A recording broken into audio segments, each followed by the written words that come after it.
and welcome to episode 110 of the Canadian Prepper Podcast. We are recording on March 21st, 2021. My name's Eric. I'm the host of the show, based in Southern Ontario. I'm a hunter, target shooter, ham radio operator, and computer geek.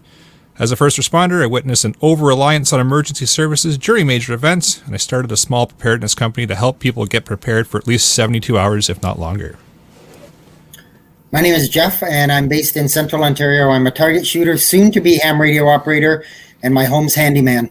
I spent 32 years in emergency services and seen how much people rely on everyone else to be there for them, and I vowed not to be that guy. All right, so if you want to help support the show and keep the Canadian Prepper Podcast on the air, you can buy some swag. We've got the Canadian Prepper Podcast t-shirt and the tactical Velcro patch. You can pick those up at prepperpodcast.ca. All the proceeds help keep the lights on and the backup generator fueled. And if you're enjoying the show, please take a few minutes to like us on Facebook and submit a review on iTunes. Also, we want your feedback, good or bad, or if there's a topic you want us to cover. You can email us at feedback@prepperpodcast.ca. All right, so we've got some QSL content for you in this episode. Yes, the dad jokes continue, but there's a little bit of code to them tonight. First, we're going to start off with some preparedness-related news articles. Next, we'll let you know what we've done for our preparedness since the last episode. And then we're going to get into the main topic, ham radio expanded. This is number 2, I believe, for ham that we've done. So we'll move into some news articles. So I've just got a couple here that I figured were appropriate considering the topic that we're going to be covering this evening. They're a little bit dated. They're about a year or so old now. They're just at the beginning of the pandemic, probably about 3 or 4 months into it. But one of them is from the Winnipeg Free Press, and it just touches on amateur radio and looking to expand membership and operators in the hobby, and the fact that it was starting to expand quite significantly with the pandemic. And I have another one from CBC Radio, same kind of idea that ham radio is starting to expand because of the pandemic. There's always all kinds of interest in it prior to, but with everybody being locked down and having really nowhere else to go, they started to see quite a big expansion of people who are interested and just having some time to actually sit down and do it. So there has certainly been a large interest since the pandemic, and I think there's over 200 students in your class right now, right, Jeff? Actually, almost 240. 240. It's crazy, insane, and they've run a couple of classes now. When I went through the RAC class for my advanced license, there was 50 of us in the class. So there is a lot of people going through the training. And I suspect once they pay the $100 or so over the training, you're going to go through it and write the exam as well. So I know there's been an influx of new operators in the area here as well. So it's good to see. It's good to see. It's obviously caused some issues because of the level of experience. Some people have read the book and they kind of get it, and other people know nothing, and it does cause the courses, I think, to be a bit longer than they should be, and some questions that some people ask that you're like, did you read the book? But I mean, anyways, it's good. We're almost done, and when I first started out, it was a lot of techie and math stuff and whatever. I thought I was done, but I think I'm getting the hang of it. So you had the exact same reaction I did when I first got into it reading the book, but you got to know it kind of, sort of, but you don't at the same time. But everybody will see that as they start going through the certification process. So yeah, I just figured that was something good to put in news article wise. And let's move into what we've done lately for preps. So for myself, started some spring cleanup. Started swapping out the kits and the vehicles from the winter stuff to the spring summer gear. So I will apologize now for the impending snow blizzard that's coming. It's my fault. I'll own it. Yeah, you can come over here and clean up my driveway then. Yeah. No. I have been able to source some wood for next year already. The neighbor beside me, the open field beside me, is starting to get a bunch of dead and fallen trees over. So I spoke to the owner, and he's like, yeah, sure, clean up whatever you want. Just don't hurt yourself and don't create a mess. I can't create a mess that isn't already there. But anyways, and I kind of started rearranging my wood shed, moving some leftover wood off to the one side so I can put the new stuff in the other side and make sure it's seasoned for next season. Perfect.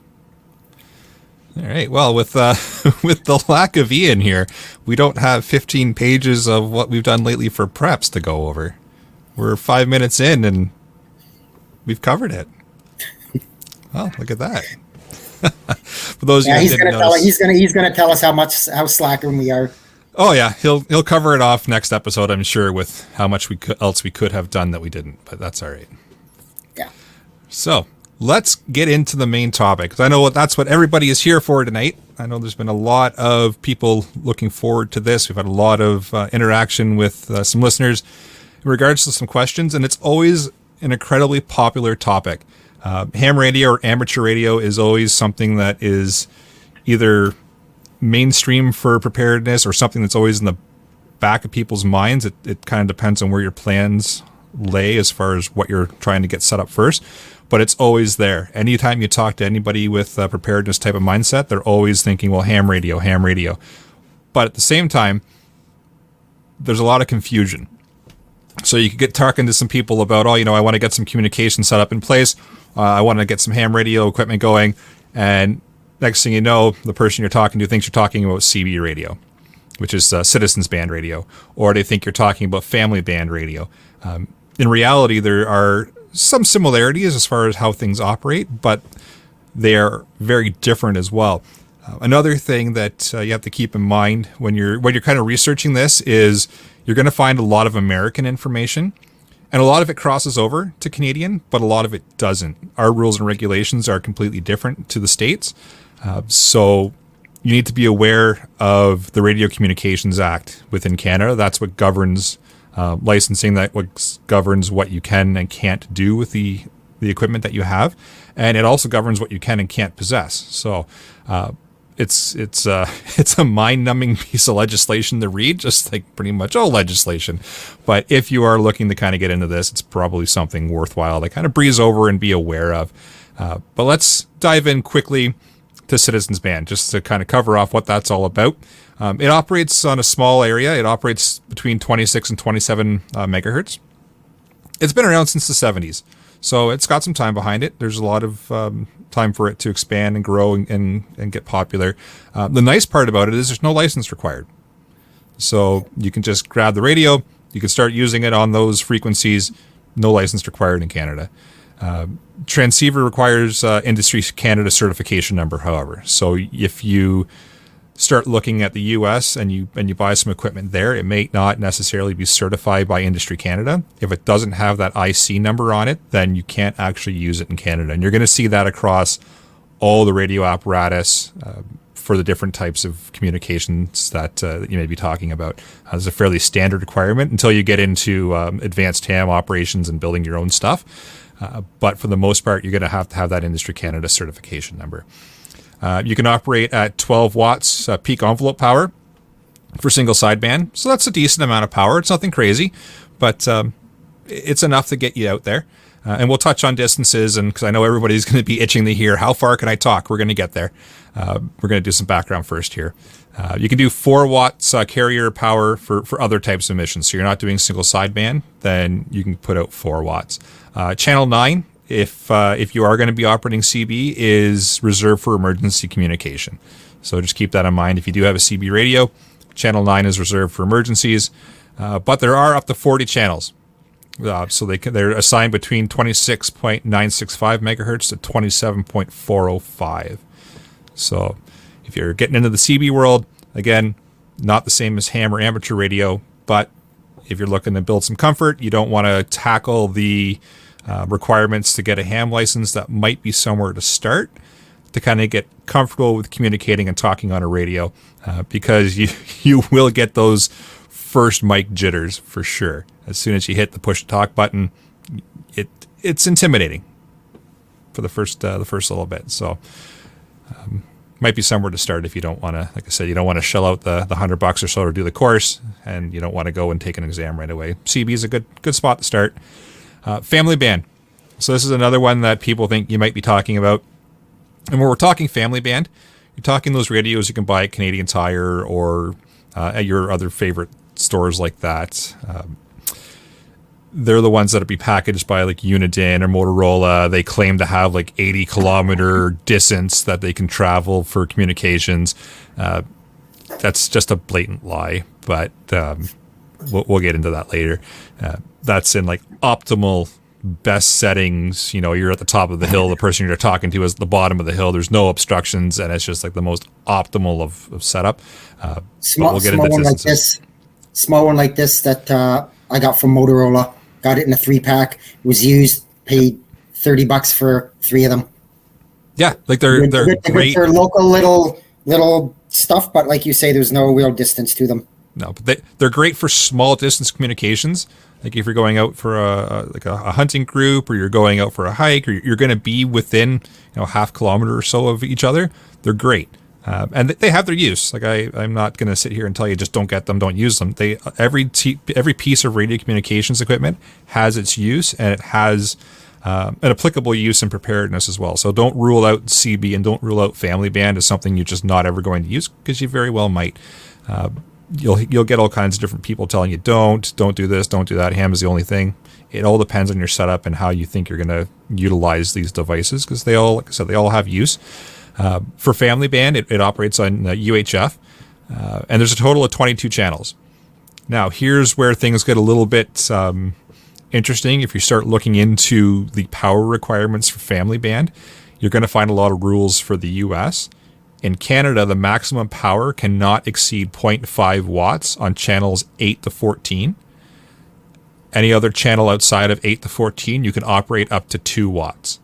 So that's right from Industry Canada. I went through and found the regulations, so that's where that's quoted out of.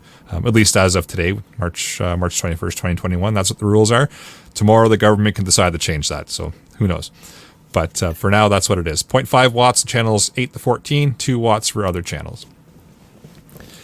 So let's touch on amateur and ham radio, and that's where we're going to spend the rest of the evening tonight. So get ready, get your pocket protectors out. We're going to have some fun here. We're going to nerd out, and that's just the way it's going to go. So I'm excited. I might put a few people to sleep, but that's okay. So ham radio, multiple types of transmission. That's where the fun begins, because you're going to start scrapping with everybody over what's the best one. And they're all interesting. They all have their ups. They all have their downs. You can get into just straight audio communication, which is literally find a frequency, push the talk button, call out and talk to people, just like I'm doing now over a microphone with my voice, audio transmission. You can do Morse code if you want to write your Morse code, which, by the way, if you're biting your nails thinking I need to know Morse code, that was abolished a couple of years ago now. I think it was at least 5 years ago. You don't need to do the Morse code examination to get your license anymore. So it used to be you had to be able to transmit at 5 words per minute to get your ham license. No longer required. You can still do it if you'd like, but and it is still used quite frequently on the HF channels, but it's not required to get your license. Other types of communications, there's DMR, which is a digital type of communication. There's packet, there's digital, there's all kinds of things that you can dive into and you can use. Some need more power than others, some need less. It's just a matter of what you want to get into, and as soon as you think that you've kind of reached a comfort level in something, you're going to want to move to something else and explore that and have fun with it as well. There's all kinds of different things, and there's different ones coming out as well. But it's there's all kinds of different ways to communicate. It's not just audio. You can get into Sstv transmissions as well, so you can actually send data over the airwaves. You can send pictures. You can send shortwave television. So it's kind of neat to get into that kind of stuff, and it's still around. It does still happen. It's just a matter of finding people that are using that type of transmission method to talk to them and be able to send them information back and forth.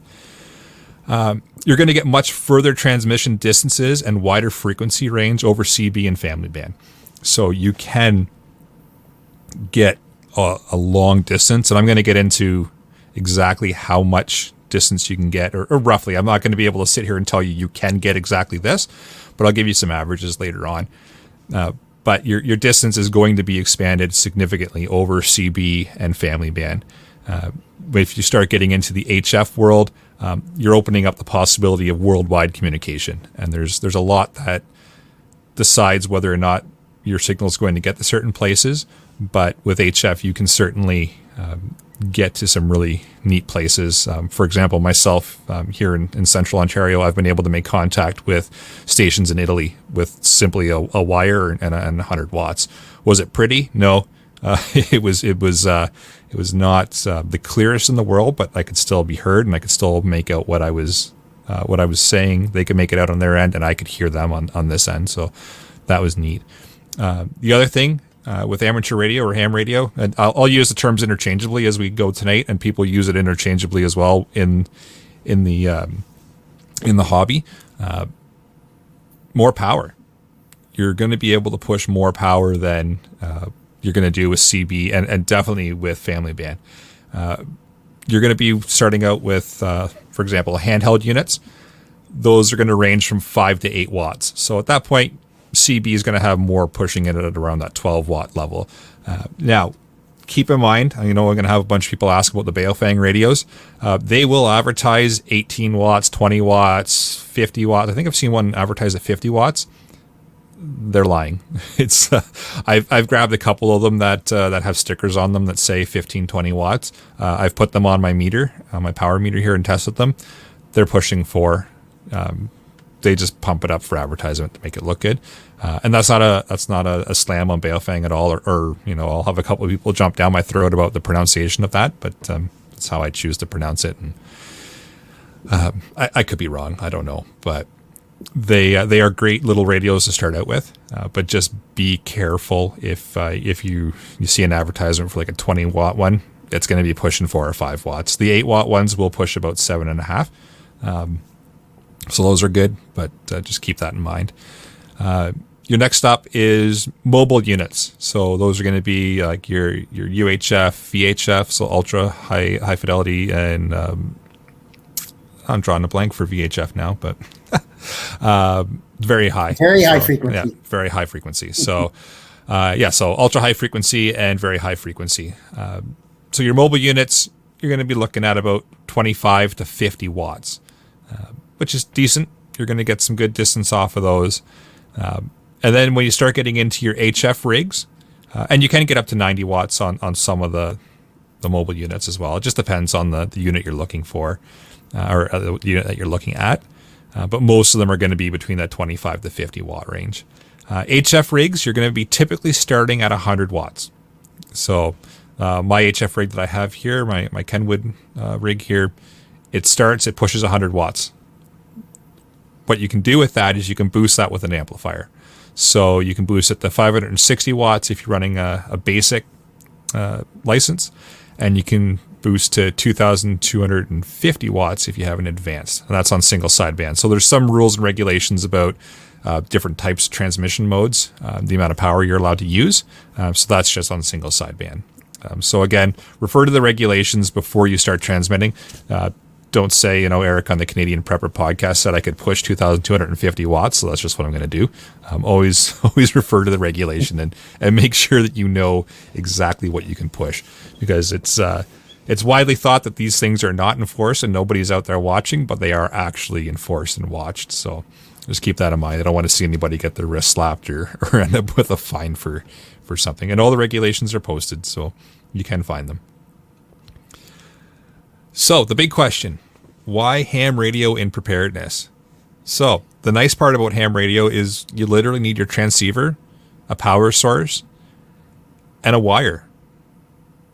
And away you go. All of a sudden, you've opened up the possibility to worldwide communication.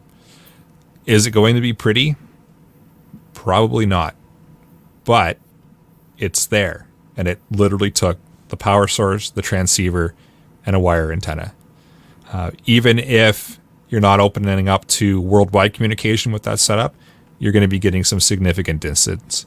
And hopefully somebody's out there to hear you, and it's not zombies, because that would be bad. Ham transceivers can also typically pick up more than just ham. So it's kind of a one-stop shop for a few things.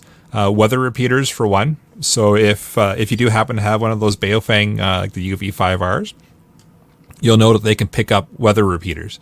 So that's the repeaters that are operated by the Canadian government. They are across North America, so you can get them in the US as well. And they're going to repeat different information about weather in your area and significant incidents. So if there's a big weather storm coming through, it's going to alert you to that.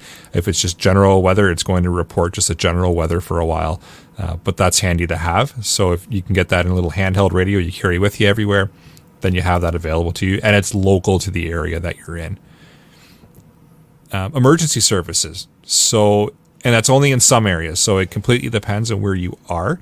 If you're in like a city urban area, chances are your emergency service is going to be operating on some form of an encrypted channel. So you're not going to be able to pick it up with ham or with one of your ham radios. If you're in a more rural area or an area where emergency services are operating on an unencrypted frequency, you may be able to pick them up. But check your local regulations, because if that radio can pick that up, you might be going against some rules there. So just keep that in mind, and make sure that if you are going to do that, that you cannot transmit on that emergency service frequency. Because if you accidentally hit the push to talk button, you're cutting off that emergency service from being able to talk to their dispatcher or to talk to each other, and you're breaking a criminal law there as well. You're not, you can't transmit on those frequencies. So just be very, very cognizant of that. But it is handy to be able to hear what's going on around you. Commercial FM radio stations. So again, you can pick up just your standard radio stations that are in your area, which is handy. If you've got your little Baofeng handheld or what have you out on, say, I don't know, the boat, and you want to listen to the radio, you can throw the radio on. So that's handy to have. I can also pick it up on my HF rig here. So if I'm in the computer room here, or the shack as ham operators will call it, I can pick up FM transmissions and just put some tunes on if I want, or I could use my computer with the internet.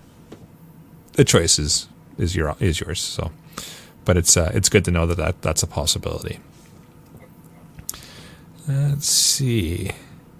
And the one fun thing that I realized is operating on ham or amateur radio. Chances are you're among friends. There are a lot of same-minded people on amateur ham radio. There's a lot of people that have the preparedness mindset that also happen to like radio. So if you get chatting with people, you're going to find a lot of them have the same kind of mindset that the rest of us do, where they want to be prepared. They want to have, stockpile of items in case shit hits the fan. So that was kind of a nice bonus to getting into ham radio. I didn't realize that, but I guess it kind of makes sense because it's an alternate form of communication as well. Modifications for ham. So if you hop on YouTube, you can modify some ham radios to transmit on family band and on CB. Your little Baofeng radios, for example, if you got them before Industry Canada banned the sale of the unlocked version of the Baofeng, can actually transmit on family band. However, it's going to be transmitting most likely over power. So you can take it down to 1 watt, so those certain channels you're still good power-wise. But remember previously when I talked about the Industry Canada certification number that needs to be on the devices, that applies to family band radios as well. So that's where you kind of get screwed with the Baofengs. They don't have that Industry Canada, or at least the ones that were unlocked. There's a new Canadian version that does have an Industry Canada number on it. It's the UV5R IC for Industry Canada.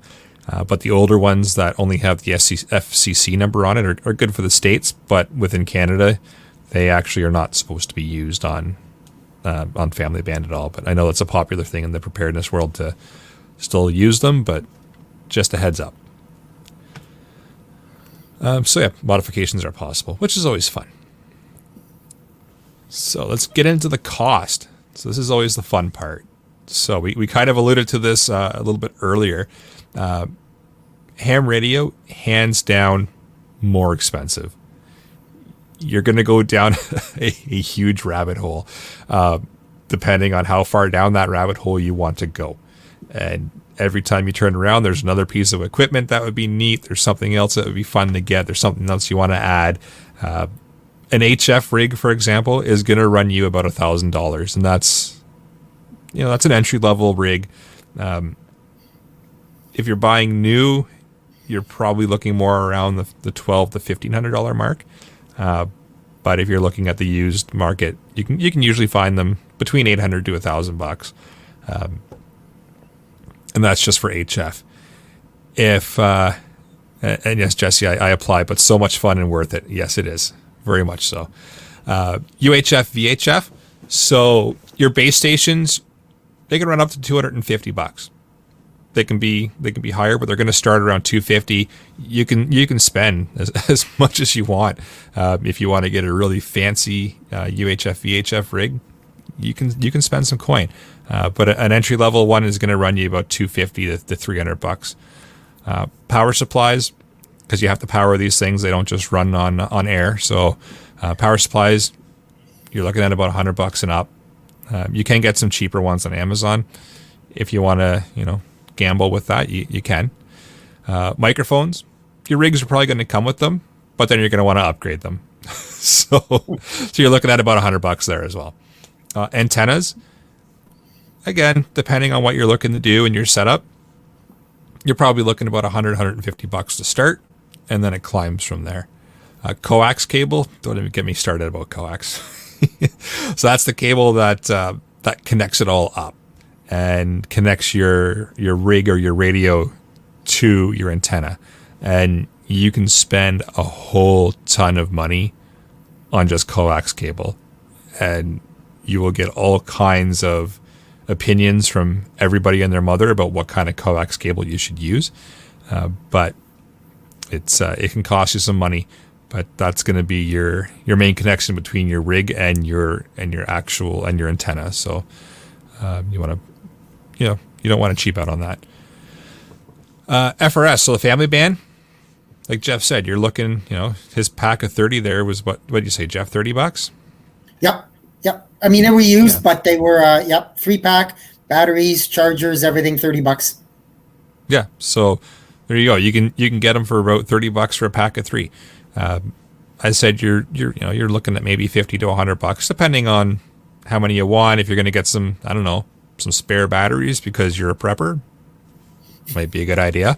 So, yeah, I would look at $50 to $100. Then you've got enough radios for whatever it is you're looking to do. CB, you're looking at about $100 plus minus. Install costs if you're going to be installing it in your vehicle. If you want to have somebody else do it, you're going to need some antennas as well for CB. Family band, usually those are fixed. They're not supposed to be removable on family band radios. That's another reason why the Baofeng just doesn't cut it for family band in Canada. But if you want to use it on there, well, that's your choice. So, how to get licensed and why should I bother? So, let's touch on the basic types of qualifications in Canada first. So, the first qualification is your basic. And this is another point where people will start to get confused with their research because they'll start looking into ham radio certifications and you're going to get bombarded with American certification information and exam prep and books and all that. They operate, I think it's 3 different tiers of certification. Canada operates 2. So the first in Canada is the basic qualification. It's a 100 question exam. A passing mark is 70%. If you want to get basic with honors, then you have to get 80% or higher. So what does that get you? If you get your basic, it's access to all amateur bands above 30 megahertz. So anything below 30 megahertz is your HF frequencies. You can use a maximum of 250 watts DC transmitter input power. You can build and operate all station equipment except for homemade transmitters. So you can't make your own. But if you buy commercial, you can assemble it. But it has to be commercially made kits. Reprogramming of radio equipment to operate in the amateur bands, if it can be done by a computer program. So plugging in your little Baofeng handheld, for example, and programming it with chirp, totally fine as a basic operator. But you can't make any physical modifications to the circuitry of the radio. So you can't open it up and change it around and redo any of the connectors or anything on the circuit board. You can operate crossband repeaters.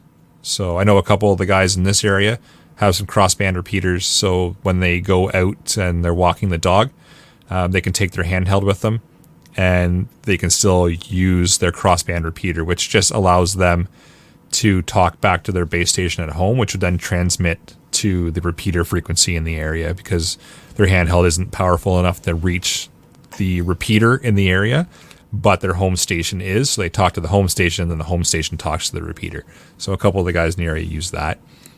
Operation through a repeater established by an amateur with an advanced qualifications. So if there's a repeater in your area and you have a basic license, then you're able to operate that on that repeater. No remote control of fixed stations is permitted. So it doesn't matter the medium used for the control. So you can't remotely control a radio with a basic license, which, well, takes out some of the fun, but really, I like to be in front of the radio myself. So now, if you get your basic with honors, so you score 80% or above, what that does is that allows you access to the amateur bands below 30 megahertz. So that opens up HF for you. So if you're going to do your exam, shoot for 80, because you don't want to have to go and write the advanced exam just to get access to HF. And HF, again, like I said at the beginning, HF is what allows you access to worldwide type of communications. So the second type of certification in Canada is the advanced certification. So again, we get the basic and the advanced. Only 2 certifications in Canada for ham radio. So the advanced is 50 question exam. It's a 70% pass mark. You get access to all the amateur bands below 30 megahertz, which is the same that you would get with the basic with honors certification. You can use a maximum transmit power of 1,000 watts DC input. And here's where the fun begins, at least for some people. You can build and operate transmitting equipment. So that might be of interest to certain people in the preparedness community who want to be able to build their own transmitting equipment for reasons, and be able to test it out in a non-shit hit the fan situation. For if something does happen down the road, then you know that equipment works. So an advanced operator can build and operate their own transmitting equipment. They can also modify radio apparatus by computer program or physical modifications to the circuitry. So now you can pull that radio apart. You can play with the circuitry inside of it, rewire it if you want, rejig it, make some changes to it. And that's okay under your current license if you have an advanced license. You can establish repeaters and club stations. So if you're a volunteer with the local club, you can take on the role of keeping that repeater, maintaining it, operating it, and making sure that it's in good working order. And you're also allowed to remote control of fixed stations, including the use of radio links. So it opens up a few other options for you. If you haven't seen a radio certification before, this is what they look like. If it'll come up on the screen. So that's mine. So they will send you a larger copy. This is a wallet copy. So I keep this in my vehicle. And that way, because there's some exemptions under the Highway Traffic Act in Ontario for operating ham radio while operating a vehicle. So that way, if I get pulled over, I can supply my certification, talk about the section in the regulations that allows ham radio operators to operate radio equipment while operating a vehicle, and hopefully avoid a ticket. Haven't had to test it yet, but we'll see. But that's what the certification looks like when it's all said and done. And they actually are very quick at getting them out. When I got my basic, I had certification in my hand within a week. And when I got my advanced, and that was during the pandemic, I just wrote my advanced in November. I actually got the certification on the 18th of November, 2020. And it was in my mailbox within a week as well. So if you're itching to get a piece of paper on your wall, well, it comes quick. So where can you write that exam? Industry Canada, or now known as Innovation Science and Economic Development Canada Overseas Licensing. Coax Publications has a great self-study book. There is a ton of information in there that you will not need to know for the exam, but it is still good things to know. So check that out. They have a lot of good access to things as well in the back end of their website. When you buy the book, you get access to it. So you get access to a bunch of practice tests. You get access to a bunch of study guides. So it's a great resource. And there's the book there. Jeff's got it on the screen. It's a great resource. I think they're up to their 9th edition now. I think it runs about $50 for the book, and any course that you take is most likely going to rely on that book. So that's one to go with. Radio Amateurs of Canada, or referred to as RAC, is running online courses. They've been doing that since the pandemic in an attempt to help get people licensed without having to physically attend training, which is great, because when I was looking at it initially, the training was, come on Tuesday, every Tuesday night for the next, 3.5, 4 months, and do 2 hours of a course in person. And that doesn't work for a lot of people who work shifts, right? Or have, kids, or have obligations in the evening, or have things going on where they can't dedicate, the next 3 or 4 months to every Tuesday at 9 p.m. I have to be at this place until 11. It just doesn't work out. So the online courses are quite handy. I've done the advanced with RAC. I know Jeff is in the process of doing the basic. And the nice part is if you miss a course, they email out the video, which is nice. So you can catch up. So you don't have to be at every single class. Rapid Survival, I'm starting to put one together myself. Don't hold your breath. It takes a long time to put an online course together. So I've got an episode or so recorded, ready to go, but I want to clean it up a bit and make it, I'm still learning how to get it 100% the way I want it before I start releasing it. But I will be releasing a course, hopefully in the near future. And then your local ham radio clubs. They will offer, hopefully, in-person training again after COVID. So once that is all said and done and out of our lives, you should be able to train in person again with your local ham radio club. So the why. Everybody always asks this. Why should I get my license? I'm just going to transmit when, the zombies are coming.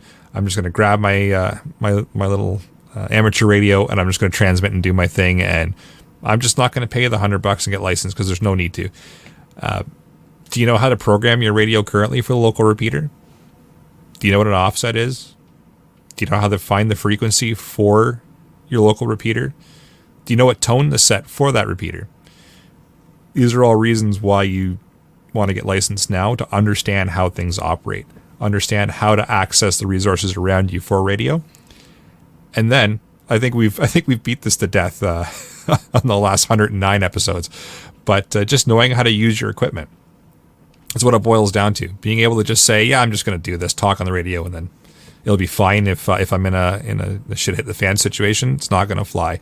You're going to want to have your stuff set up ready. You're going to want to know how to do all of this, because if you don't know how to set the offset for your local repeater, or you don't know how to set the local tone that let you access to that repeater, you're certainly not going to be able to do that in a pinch. So let's touch on what you need to get set up, because I don't think we've gone into that in depth in past episodes. So first and foremost, basic soldering skills. It doesn't have to be anything crazy.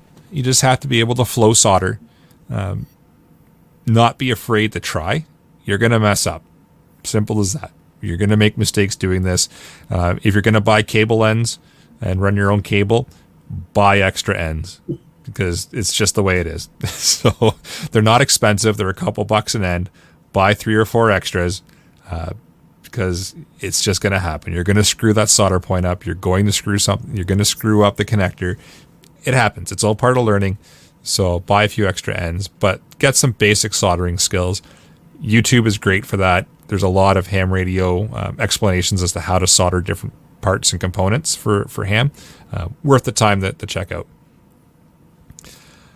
So a handheld, it's you're going to want to get one of those. It's an all-in-one solution. You're probably going to want some extra batteries, because again, you're a prepper. So the handheld with a few extra batteries, that's going to get you started. That's where a lot of people start out. Grab that Baofeng, grab a Yaesu, grab a TYT. It doesn't matter what it is, but a basic handheld radio is a solid spot to start, and it's not going to break the bank. Once you grab that, like for example, I started out with a little Baofeng Uhf Vhf, learned how to program it, which can be challenging, but it's well documented. Right? So learned how to program that, and then went from there. After you're comfortable with your little handheld radio, then it's time to start moving up to something else. So base stations. First thing you're going to want to look at is, which station to get. And there's all kinds of different options as far as what type, and there's all kinds of makes and models and different types of radio base station. And I'll touch on what my setup is later on. But do some research and find one that's going to work for you. Antennas, don't cheap out on these. That is the way that you receive communications. That's the way you send communications. So if you buy a cheap little $10 antenna from Alibaba or whatever website you want to buy your $10 antenna from, you're not going to get a lot out of it. Is it going to work? Yeah, of course it's going to work. But antennas are just not something to cheap out on. Cabling. So and yep. just on the antenna thing, Eric, that we kind of covered in our training there was know what kind of antenna you want. Do you want a dipole? Do you want a Yagi? Those what frequency do you think you're going to use? Where your setup is to determine the type of antenna that will best suit your needs, because it's not just a simple case of stick the antenna in the air and you're good to go. So 100%. Yeah, and antennas are magic because I don't think anybody fully 100% understands how they operate. People will tell you they know, but you can set an antenna up one way and get absolutely nothing, and that's the exact way the manufacturer says to do it. And then you can take it and you can move it by half a centimeter and you're talking to the world. It can be frustrating at times, but that's half the fun of ham, is yelling and screaming at things that are not working, moving them half a centimeter, and suddenly they work. So don't think you're going to set your antenna up and it's just going to work first hop. You're going to be playing around and moving stuff all the time, and you're going to break it. You're going to make things not work, and you're going to learn how to make them work again. But the main thing is, don't cheap out on that antenna. If you want to get something cheap to begin with, to get some experience with, of course, that makes sense. But once you're actually comfortable and you want to set your rig up and this is going to be your system for a while, don't cheap out on it. Cabling. And everybody calm down now. Any experienced ham operator that's listening to this, I'm going to list some types of coax. If I don't list the one you use, don't punch me. This is always a bone of contention with people. Everybody thinks that their type of coax is the best. It's going to boil down to your setup and what you want to operate. There's all kinds of different. There's LMR 400, there's RG58, there's RG8X. You name it, there's all kinds of different coax, and it depends on how much loss you're willing to have in the transmission, how much distance you need to run the cable, what type of transmissions you're looking to make. And I'll touch on the type of cabling that I chose to go with in my setup later on when I talk about my setup. Power source. Again, don't fight me. It all depends on your setup and your budget too, but you're going to want a power source that is at 13.8 volts DC is what most of your ham radio equipment is going to run on. It's always a bone of contention as to what make brand is the best, but just do some research and figure out which is best for you. Actually we'll put a link in the show notes as well. Maple Leaf Communications, which is a company in Canada here. They're actually in Ontario. They have a calculator on their website, and that's what I used in conjunction to talking to the owner for choosing the type of cabling that I was going to go with for my setup. But you can actually go in, you can punch in the length of cable that you need to run to your antennas, the type of cable, and it'll tell you all the different bits and pieces about what you're going to lose, how your transmission is going to work, and you can make a bit of an educated decision from there. And apologies to everybody in the live chat. I can see there's some messages there. I'll get to you in a minute once I get a chance to read them. Grounding, again, bone of contention. There's going to be all kinds of information on grounding. Electrical code, so the ESA does actually require that your amateur radio stations and antennas be grounded. So I actually had an electrician friend of mine pull the code up for me and find the sections. It has to be grounded by code. So try to find an electrical friend if you can, or talk to ham radio group members or club members about what would work best in your setup, because every setup is unique. but you do need to have some form of grounding for safety. You don't want to zap yourself, and you need some kind of lightning suppression because you don't want to fry your equipment if you do take on a lightning strike. And we talked about that in our course actually today, and they talked about grounding and said outside of the equipment, that is the most important thing, because if you don't ground it properly, chances are your $15 or $18 or $2,000 receiver will become a pile of melted scrap metal if you don't ground it properly and you get some sort of a backfeed, a lightning strike, a power surge, whatever. So grounding is one of the more important things that he was talking about. 100% it is. You can get all kinds of nasty stuff from if you don't have your equipment grounded correctly. So that's something you want to take some time with and plan properly. There is one comment here in the live chat just talking about joining a ham community. So absolutely. I think we've pushed that in our last couple of ham episodes. Reach out to your local ham club, because you're going to be able to test your equipment. You're going to be able to get advice and tips on how to use your kit. That's a great comment. Appreciate that.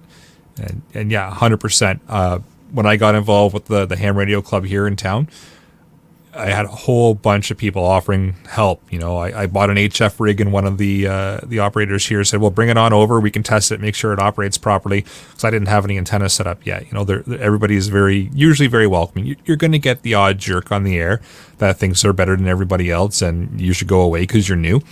You're going to get that. But for the most part, your local operators are friendly and welcoming, and they want to see the hobby continue. So, of course, they want to help you carry on and get set up, and the club here has been very very welcoming and very very helpful and full of all kinds of advice. So the question everybody has been waiting for: what range can I get? And this is usually where everybody starts. How far can I communicate? What range can I get? I want you to tell me exactly how many kilometers I can transmit for, because I need to get comms to wherever. There's all kinds of what ifs in that question. That's why nobody's ever going to be able to tell you 100% you can get 50 kilometers with this, or you can get 100 kilometers with this. Size and quality of your antenna is going to be one. How high the antenna is off the ground relative to the horizon, that's another one. What kind of terrain or structures are in the way? Urban versus rural. Wavelength and frequency. Transmission power plays a factor. Weather, including things that you can't even see, like atmospheric layers and solar flares. And of course, Murphy's Law. That's always going to play a part as well.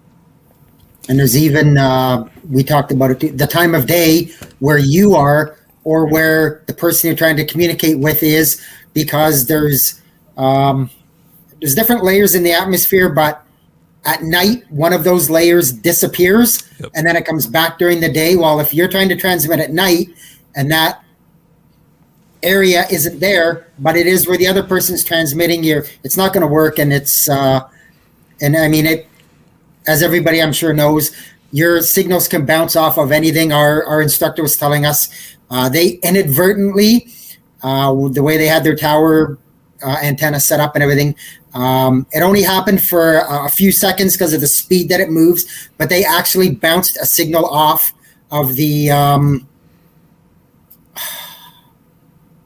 space station, mm-hmm, up in space. But it was only for a few seconds, of course, because it moves so fast, but they bounced it off the space station.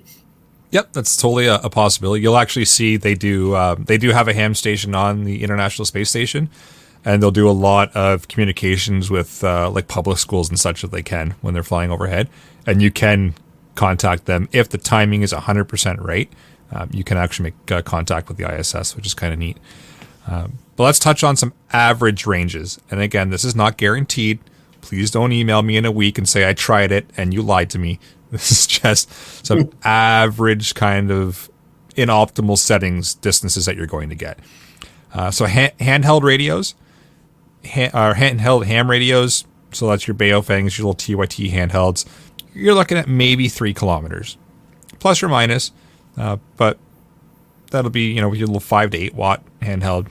With a CB, if you have the handheld CB, you're looking at maybe about 1.5 kilometers.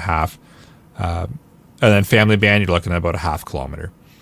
And this is between radios. This isn't using a repeater to then rebroadcast your signal. This is just like a radio to radio or radio to repeater. You're looking at about those distances for handhelds. And like you say, be very careful of the advertising, because these little family band radio ones I had, the brochure right in there said, good for up to 5 kilometers. Yep. No, 0.5. Yeah, again, that advertisement is based on you're at the top of a giant hill, the receiving person's at the bottom of the hill, and the atmospheric conditions and everything else is absolutely optimal. And Murphy's Law has decided to check out for about 20 seconds while you do that transmission. So don't believe the advertisements. So average range between base stations, and this is another kind of popular question where people will say, I've got a setup at home and I want to be able to make contact with a friend or family member elsewhere. And this is with, yes, Scott's got a good point in the live chat there, in a vacuum. Absolutely. That's where those tests are done. So average ranges between base stations, and again, this is not with a repeating station in between them. Ham radio, you can probably hit about 30 kilometers, plus or minus. CB, roughly 20, 22 kilometers. FRS, no base stations for FRS, so you're not getting anything there. And again, these are all kind of optimal settings dependent on your operating area, but there's some basics for you. And when I'm talking ham, I'm talking like the UHF, VHF frequencies. That's not HF. So let's get into the fun stuff. This is a question that everybody has kind of asked us to list out, is what gear do you have? So I started, like I mentioned earlier, with the Baofeng UV5R, little 5 watt, and I had the 8 watt as well, little handheld radio. I moved up later on after I got my license to this guy here, this little TYT. So it will do DMR as well, which is just digital, because there's some digital. Oh, look at that. Jeff's got one as well. Wonder where he got that from. I don't know. Somebody charged me too much for it. Oh, shots fired. So I moved up to the little TYT. So I've got a TYT Md 380 and I have a 390. And those allow me to do analog and digital communications. So I can still do my 2 meter, 70 centimeter, and then I can do DMR as well, because there are some emergency services in this area that operate on DMR. And that also allows me to access, there's a DMR repeater in this area, which opens up communication. And it's, again, for the ham purists out there, it's cheating, but it uses the internet to send the signal off to a repeater elsewhere. So you can chat worldwide with that. I also have a little repeater set up here, a little hotspot that does DMR as well, which allows me to chat worldwide. You can do regional chat as well on it, but it's all internet-based. Radio sends a signal into the internet, and then it goes and it comes back out. So, yeah, if the internet goes down, it doesn't work. But it's fun to play with. It's fun to goof around with. As far as my vehicle, I run a TYT TH9800, and that is a clone of the Yaesu 8900. So I run that in my vehicle, and I run that here in my Radio Shack as well. So I chose that radio specifically because it has the detachable head, so I can put the radio wherever I want. So on my setup here, I've got the radio actually mounted up on the shelf here, and then I have the radio head mounted just down here beside me. I'd show you, but I can't move the camera. So it's right there, so it's within arm's reach, but the radio is up a little bit higher. It made it easier to run the coax cable, and then I could have the radio located and mounted elsewhere. For my HF rig, I'm running a Kenwood 590S, and the reason why I chose that radio is I knew the Kenwood name. I knew that it had a good reputation as being a solid radio, and I found it for a good price. So I got it for $800. It was used by an operator who was only an HF scanner, so he wasn't transmitting at all.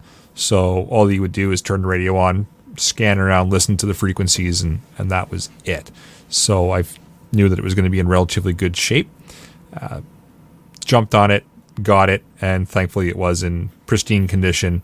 And I figured it's going to do me well for years to come. So as far as the coax cable that I'm running, I chose to go with the LMR 400 coax for my HF and my VHF UHF rig. I chose that just based on the calculations on the Maple Communications calculator.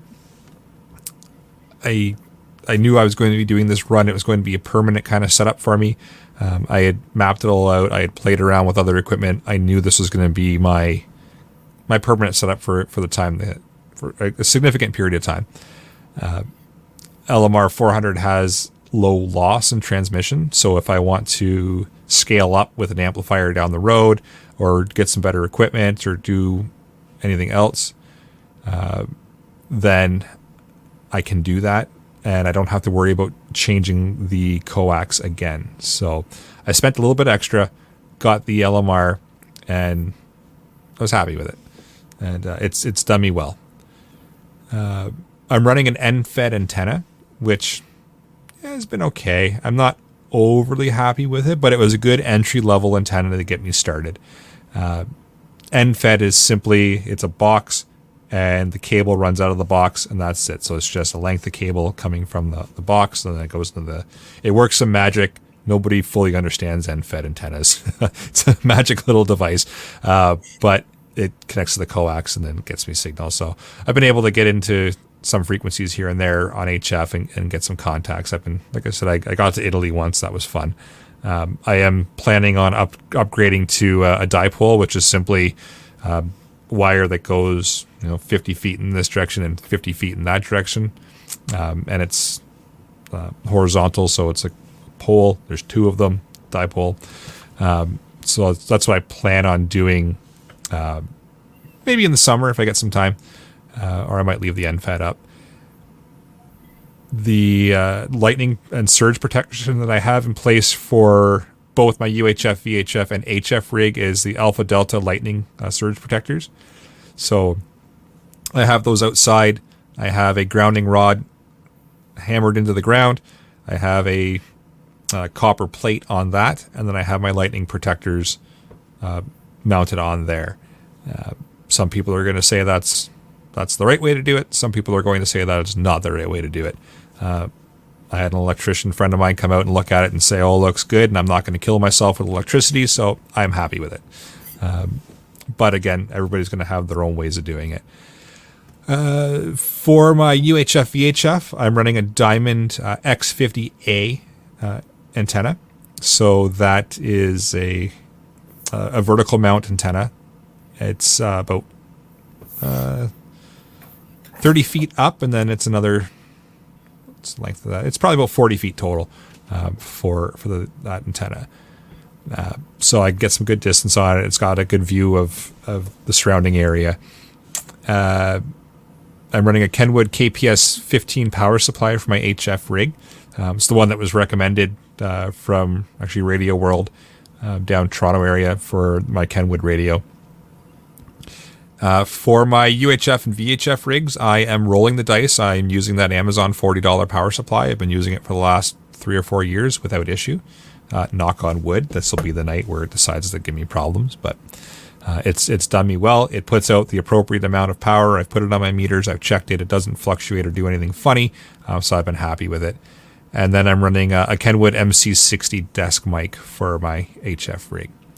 So that's a basic rundown of my setup and what I'm operating. As far as how did I get licensed? So for my basic, I read the Coax Publications book, and then I honestly just hammered the practice exams, because the practice exams are actually all available on the Industry Canada website, and all the questions are public knowledge. So there's no tricks about it. There's no, well, we kind of sort of show you the questions, but we don't. All the questions are public knowledge. And that's for the advanced exam as well. But keep in mind, they're all published. You can get to the Industry Canada website and they will do practice exams. They'll generate a practice exam for you, and you can start just doing the exam and see where you sit. And that's what I did. I just would go over. I'd do the exam 2 or 3 times a day, and then I just kept going and going. And as I realized I was missing knowledge in certain sections, I'd go back to the Coax book, read about it, test it out, see what I needed to know, go back to the resources in the Coax website, go over those, go back to the practice exam again. Is it mind-numbing? Yes. But it got me my license. So that's how I did it, and everybody's going to have their own way of doing it. For the advanced, which I just did in November, I did the Radio Amateurs of Canada online instructor-led course. I would highly recommend that course. I can't speak to the basic one that Jeff's on right now, but the advanced one was very well done. Same kind of problems that Jeff talked about earlier, where a couple of students had a lot of questions that would have been answered if they read the reading that they were told to read before, but that's standard with any course that you take. There's always going to be those questions, and you know what? That's fine. At least it reiterates the information again. But the course was very, very well done, very well put together, and I like the fact that they record it and they send it to you, because there were some times that I just couldn't make the class, so it was worthwhile. Scott's got a good point in the live chat. There's also some apps which have all those questions loaded and allow you to focus on sections you choose. There is one that I used. I'll grab the name here because I still have it on my phone. Yeah, while you're looking for that, Eric, if anybody's interested in the online course, the one I'm taking is through Annapolis Valley Radio Club out in Nova Scotia, and our course is almost done, and they're going to be looking at running another one starting probably mid to end of April. So if anybody's interested, look up the Annapolis Valley Radio, and you'll see it on there.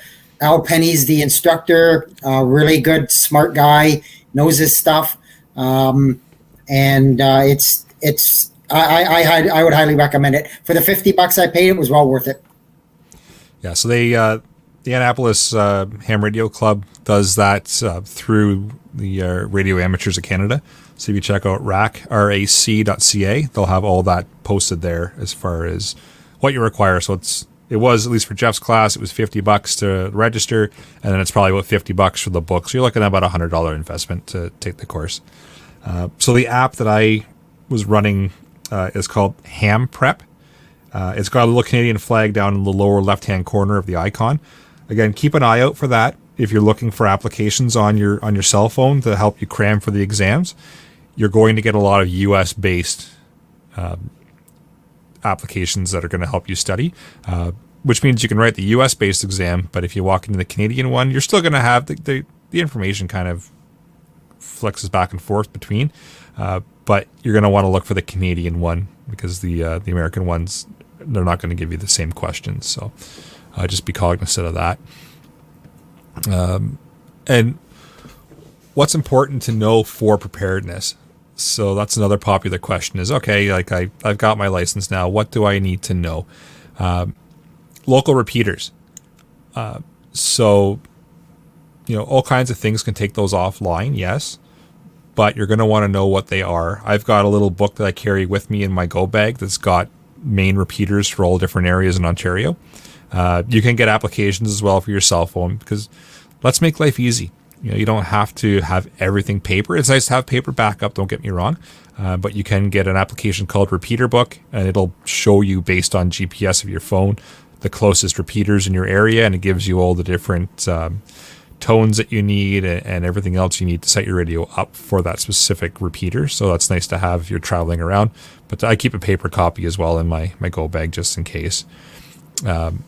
Another thing that's important to know for preparedness is how to set your rig up in a rural or remote situation, and practice it while you're camping.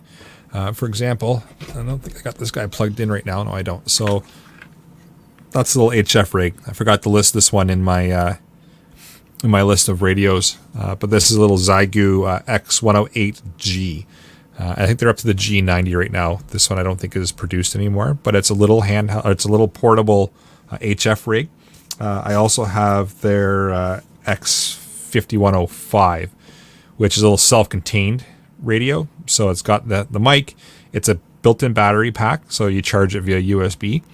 And all you got to do is plug in an antenna, and then you're up and communicating. So I find that one quite handy to take if I'm going out camping or going out in the woods somewhere. But you can lug the big transceivers as well if you want, but a small little compact one is totally doable. But you want to know how to set those up. You want to know how to run your antennas. You want to know how to do all that now, because if you don't know now, if you're in a shit hit the fan situation, you're definitely not going to know. We've got another comment here in the live chat in regards to rack. They also have a program called Amateure. It has question banks for basic and advanced. It's a great program.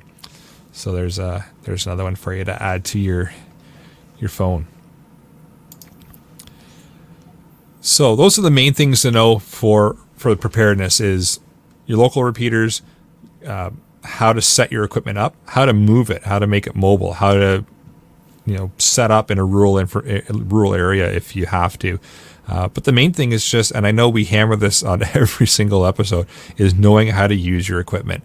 And that's why we always say it's best to get licensed, because then you have the knowledge of how to use the equipment, and you get the practice of using it in a non-stressful situation. You get comfortable with that transmission. You get comfortable with talking to people, and you make some good contacts. I've been quite happy with the amount of people that I've met just with the local ham radio club.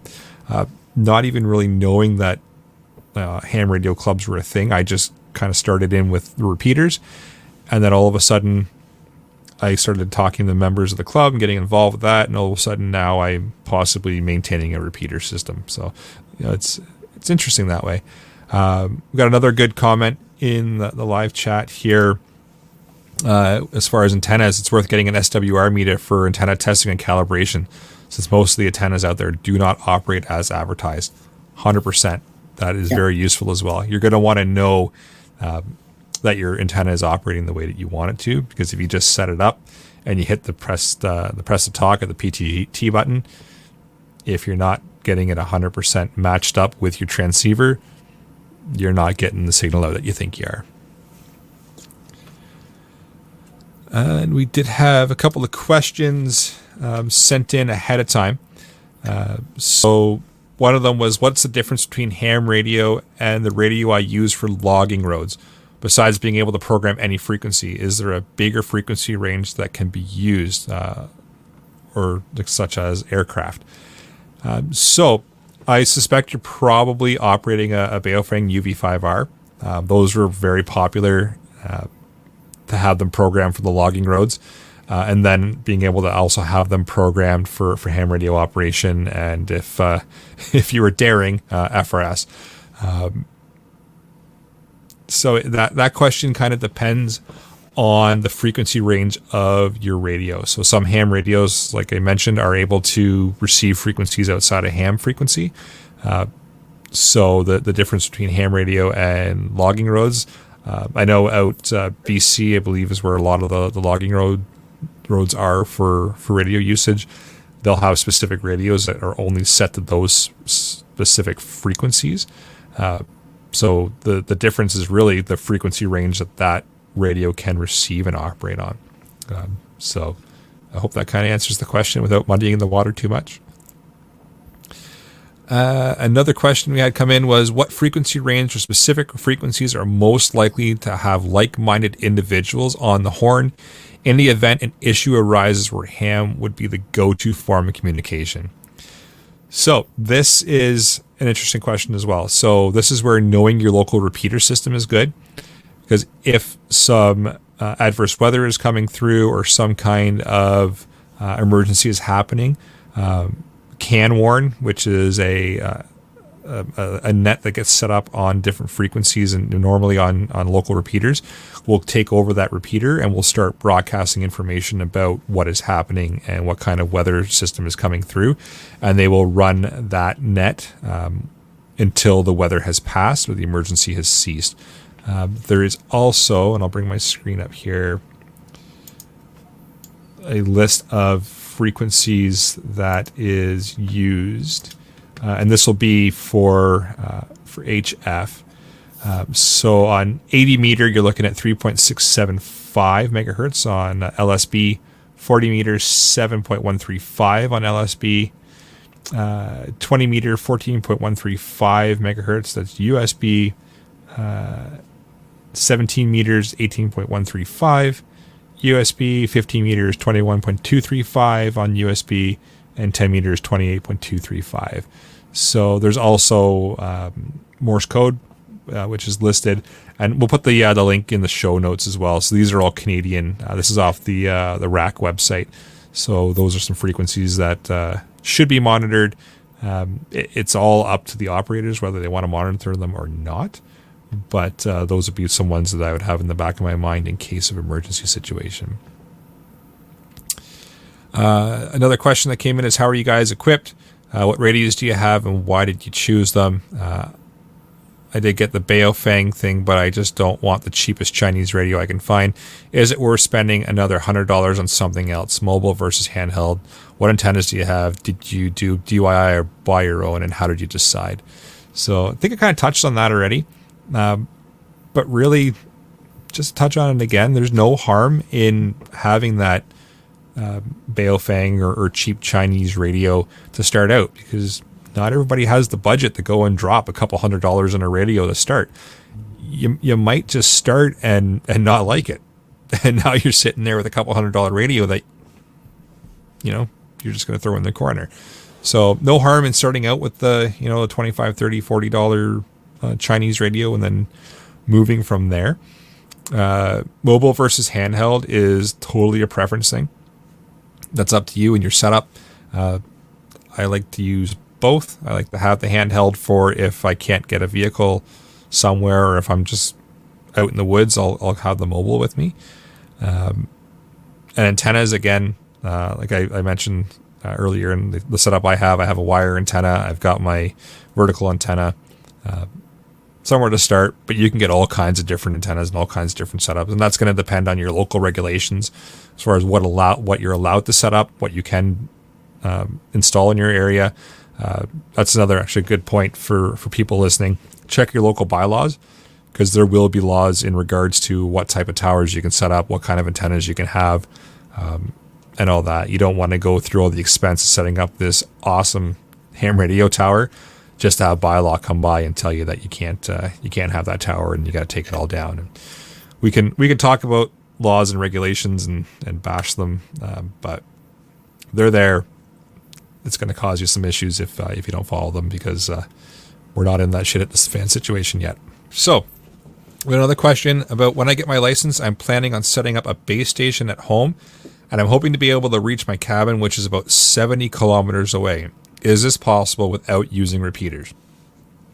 So, technically yes, technically no. It depends. You're going to hear that a lot with questions in regards to ham radio. And for reasons that we touched on earlier in the show, it all depends on atmospheric settings, the height of your antenna, obstacles in the way, all that's going to come into play. With my setup, like I said, my antenna is about 40 feet up. I'm looking at about 40 kilometers is the furthest away that I can hit. And that's a repeater in Barrie. So about 40K. Once I hit that repeater, then I'm getting a lot further distance, obviously. But I'm about 40K, and that's pushing about 50 watts, a little bit less, but that's what I can hit. Doesn't mean that's what you're going to get. You could get that 70 kilometers that you want. It's all going to depend on, like we said, setup, height of the antennas, Murphy's Law. So try it. Set your stuff up and then see how far you can get. I think probably 70 kilometers, you're going to be pushing it, but you might be able to do it. But like I said, I can hit 40 kilometers with what I have set up. So that is the quick rundown of Ham Radio Expanded number 2. That's all the info I had anyways. I was going to do a quick demo so people can maybe hear what it sounds like. Because that's another question that people always ask is, we can talk about ham all the time. But what I will do is I'll throw my HF rig on here and we'll see. And are you able to hear that, Jeff? Oh, there's your... One. So that's your UHF, VHF. radio. So I'll see if might be able to talk to Jeff here in a second. Possibly. You want me on the ham or the... Yeah, throw her onto the ham if you can, and maybe onto ORR if it's on your radio there. Yep.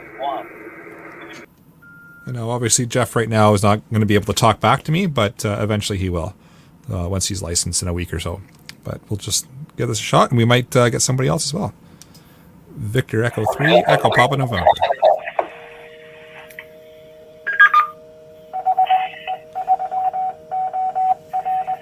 Okay, so what you're getting there, so if you heard the Morse code, that is the repeater putting out its call sign. So it nobody's used this repeater in a little bit, so it's just waking up and it has to broadcast its call sign. So we're not going to get probably anybody here, but that's how you would talk on a 2-meter repeater. So this one is VE3 ORR. You just key up and give your call sign, Victor Echo 3, Echo Papa November. And if you're mobile, you can say mobile. If not, you can say, some people will say monitoring, some people don't. For myself, I just throw my call sign out and I wait to see what people, if anybody comes back or not. But it's fairly quiet right now. Not many people on the repeater at 10 o'clock at night here. But with HF, I'll turn my HF rig on. You're going to hear some static in the background. And this is on 40 meters. I'll flip my mic here.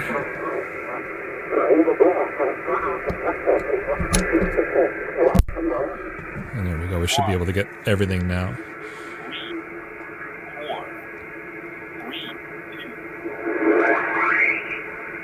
So I don't know if we're going to get much. There you go. Oh, so there's one station. I don't understand what they're saying. Some other language, but we'll keep going here. We'll walk through quick. There's not much. But let's go down. I know we're going to get something down here. So here is some digital, which is not great to listen to, but it's there. But so here Jeff's got the weather repeater on there. But there you go. Here's a little, if you can hear that. But there's some Morse code. And you'll hear this throughout the day. There'll be tons and tons of Morse code going. And it's all the time. You can get really far distances on very little power. So if you want to learn Morse code, and you can get software packages that will decode it and tell you what it's saying, and you can send Morse code with that as well. That's boring, but cheating, I should say. Not boring, but cheating. So that's kind of an idea of what it's going to sound like when you're actually operating. There's a lot of static and noise that you're going to run into with HF. It's just part of operating. There you go. So we got a station here. It's transmitting, and the other fun part, and I'll turn this off now. The other interesting part with HF is that you can hear one station transmitting, but you may not hear that second station come back, and could be a full conversation going on between those two stations, but you may only be able to hear one of them. So be prepared for that. That was a little frustrating when I first got into in the HF side of things, is I would hear a station calling, and I'd be trying to call back to them. They couldn't hear me.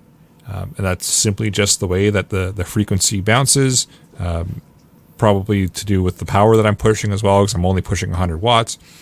But there will be some stations on HF that you will hear like they are sitting right beside you in the room, and they can't hear you at all. So be prepared for that. A lot of operators, when you're new to ham, will start out on the 2-meter frequency, or the 2-meter band, 70 centimeter, and then branch out from there. And that's exactly where I started. I started 2-meter, got used to the repeaters there, got talking with people there, And then a couple years later, after I got comfortable operating with that, I moved into HF. So you don't have to take everything on all in one big go. You can start small, start with your little handheld, your little $30, $40 handheld, and then branch out from there. You don't have to buy the entire kit and caboodle right off the hop, because there's no need to. There's a lot to learn. There's a lot to know. There's a lot to get comfortable with, and it's going to take time. So, anything you want to add in there, Jeff? No, I think you covered pretty well everything I've learned so far, which is almost the whole book. So it is a bit daunting when you first get into it.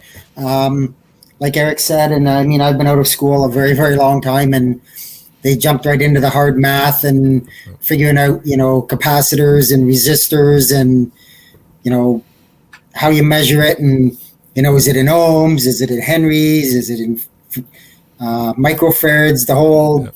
So I kind of got lost there at the beginning, but as the course went on, you've seen where those things added to this, added to that, and now you get into the end and you're going, yep, I get it now. You see the link and you're like, yeah, I get it now. So it's really good. I mean, you were able to just use the book and hammer the test and do whatever. There are other people, probably me, that wouldn't have worked for me. So I'm more of a, I've got to hear it and figure it out myself and so there's different ways for everybody. Find out what works best for you and run with it. Yeah, it's a fun hobby to get into, and there's all kinds of information to know. You're never going to know all of it, but the important parts are setting the equipment up, powering it, and operating it. If you can get that figured out and operating it safely, because you can certainly, especially when you start pushing some more power, you can get to the point of even killing yourself with it if you don't set it up properly and you're not careful with it. So knowing that stuff is important, but knowing how to operate it, knowing how to set it up, and doing some dry runs with it out in the field. There's all kinds of competitions and stuff that, like Field Day, for example, where you take your radio literally out in a field, set it up, and try to make contacts. There's all kinds of different things you can do, but knowing how to operate the equipment, knowing how to, take that wire antenna, get it up into a tree, and start making contacts is going to be, I find it fun. Some people think it's the most boring thing ever, but I find it interesting that I can do that. And it's going to give you that confidence in knowing that you can go out, you can throw a wire up into a tree, and you can make some contacts a couple 100 kilometers away. It's fun, it's interesting, and I think it's something that everybody should have kind of a little bit of a setup anyways for their communications in their preparedness setup, because why not? It could come in very useful one day. But with that, I think we're an hour 23 minutes in. I've talked a lot. There's always so much information that we can talk about with ham. I'm sure we will do another episode again. I'm sure there's some information that I have left out. If anybody listening to this episode still feels they need more information, all the panelists are very open to helping out, providing information, answering questions. Please just send them in the feedback at prepperpodcast.ca. If one of us doesn't know the answer, one of us might. If not, all of us together can find an answer for you. There's all kinds of resources out there. But yeah, definitely take the time to maybe add this into your preps, because it's something that it's fun. You get all kinds of information out of it, and it could be a lifesaver down the road in a shit hit the fan type of situation. So I think we talked enough about ham tonight. That's the other fun part about ham operators. They like to talk. They like to talk a lot, and they will talk your ear off for hours about ham radio. So maybe we'll go for another hour and a half. Jeff, what do you think? Sure, why not? I think we'll cut it here. I'm retired. I got all the time in the world. We'll cut it off here. I think we've gone over some important parts, and we'll come back to it. I'm sure we'll circle back to this again in a year or so, or maybe 6 months, and talk about it again. But how about we move in to the podcast challenge? So shockingly, it's going to have to do with radio communications. So find some form of communication gear and learn how to use it, whether that be a family band radio, whether that be a CB radio, whether that be a ham or amateur radio, or all three. Find some piece of gear, learn how to use it. Upcoming events, still blank. We got nothing because COVID sucks. Deal of the week, a little shameless self-promotion here. Rapid Survival's got the TYT TH9800 on sale right now. I've got it listed at $370. So it's going to tell you that they're currently out of stock because they're on their way. So I've got a few coming. So if you're looking to set up your communications and you need a base station, then that's the one I use. Like I said, I've got one installed in my truck, and I've got one installed here sitting right beside me. So as far as shout-outs, you got any, Jeff? The only shout-out I would have would be to the Annapolis Valley Radio Club and Al Penny for the course. Like I said, it's really, really well done. He takes the time, explains everything, and like I say, you get overwhelmed at spots, but everything comes together and wraps up at the end, and it was well worth the minimal expense and the minimal time. It was really well worth it. Awesome. All right, so email and iTunes reviews. We did have an email from Darius just asking for some tips on ham radio, so I got that out to you. It's all included in this evening's episode as well. As far as iTunes reviews, we don't have anything written-wise again, so I think we had a couple extra 5 stars put in there, but nobody's written any reviews since our last episode. And with that, I will bring episode number 110 of the Canadian Prepper Podcast to an end. You can find the podcast on iTunes, Podbean, Spotify, or of course your favorite podcast app. Perhaps one evening we'll do it over ham. Who knows? Please help us out. Submit a review. It helps other people find us. You want to do this one, Jeff? Yeah, sure. So we record these shows live on Facebook and YouTube.